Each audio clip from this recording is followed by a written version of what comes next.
একজন লোক তার বাড়িতে একটি অদ্ভুত ঘটনার মুখোমুখি হল। হঠাৎ পুরো ঘরটা ঘুরতে শুরু করল, আর মুহূর্তের মধ্যেই বাতাস থেকে একটি অদ্ভুত জিনিস তৈরি হলো। ভালো করে দেখে সে বুঝল এটা তার ছোটবেলার গেম কনসোল। দেরি না করে সে খেলতে শুরু করল, কিন্তু কনসোলটির মধ্যে ছিল রহস্যময় শক্তি, যা তাকে সরাসরি গেমের জগতে টেনে নেয়।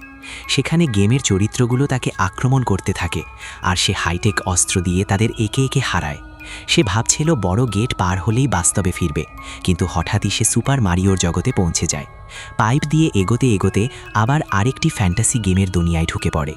এভাবে একের পর এক লেভেল পার করতে করতে সে ছোটবেলার সব গেম যেন আবার নতুন করে বাঁচতে থাকে।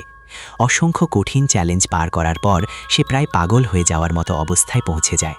ঠিক তখনই হঠাৎ করে সে নিজের বাড়িতে ফিরে আসে।